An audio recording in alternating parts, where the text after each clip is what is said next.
क्या आपने भी रिएक्ट में कभी कंडीशनल रेंडरिंग करते टाइम अपने ब्राउजर में ऐसा एक रैंडम सा जीरो देखा है? अगर आप भी रिएक्ट यूज़ करते हो तो ये वीडियो एंड तक ज़रूर देखना, बिकॉज ये एक बहुत ही कॉमन प्रोडक्शन मिस्टेक है।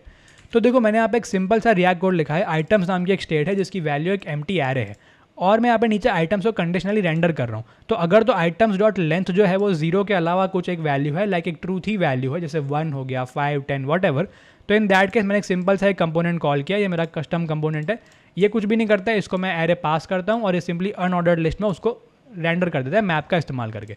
The behaviour I expect here इसकी, अगर तो मैं ये एरे के अंदर कुछ वैल्यूज पुट कर दूँ तो स्क्रीन पे वो ऐसे सिक्वेंशियल एक लिस्ट में दिखनी चाहिए, और अगर तो मैं इस एरे को एम्प्टी छोड़ दूँ तो based on my condition I expect कि मुझे स्क्रीन पे कुछ भी दिखना नहीं चाहिए। लेकिन आई डोंट नो वाई मुझे यहाँ पे एक रैंडम सा जीरो दिख रहा है। मैंने पूरे कोड में कहीं पे जीरो लिखा भी नहीं है।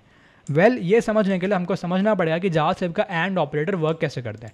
जेएस का एंड ऑपरेटर सिर्फ आपको ट्रू या फॉल्स रिटर्न नहीं करता है, एक्चुअली में वो आपको फर्स्ट फॉल्स ही वैल्यू रिटर्न करता है, और अगर कोई भी वैल्यू फॉल्स ही नहीं है, सब कुछ ट्रूथ ही वैल्यूज है, तो वो आपको लास्ट वैल्यू रिटर्न करता है। Let me show you examples.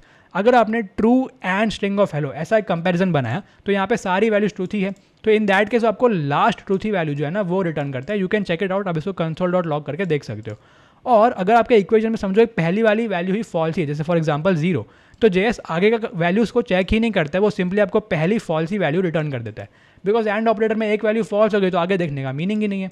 Now the thing is कि रिएक्ट का बिहेवियर क्या है ना, अगर कंडीशनल रेंडरिंग करते टाइम उसे ऐसी कोई वैल्यू दिखती है जैसे फॉल्स, नल, अनडिफाइंड, तो उनको तो वो रेंडर नहीं करता है, वो खाली छोड़ देता है। बट उसे अगर कोई नंबर दिखता है, उसे कोई स्ट्रिंग्स दिखते हैं, तो वो उनको रेंडरेबल कंसिडर करता है, including zero.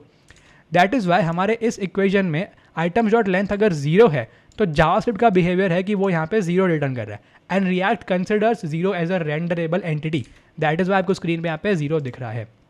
How to solve this? Basically make sure कि जब भी आप कंडीशनल रेंडरिंग करो आपका लेफ्ट पोर्शन जो है ना वो एक प्रॉपर बूलियन वैल्यू हो, कोई रैंडम नंबर नहीं हो।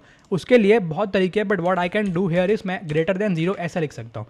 Now because of this comparison operator this becomes a proper Boolean value like either true और फॉल्स, और इसलिए अगर मेरा एरे एम्प्टी होगा तो मुझे स्क्रीन पे कुछ भी नहीं दिखेगा।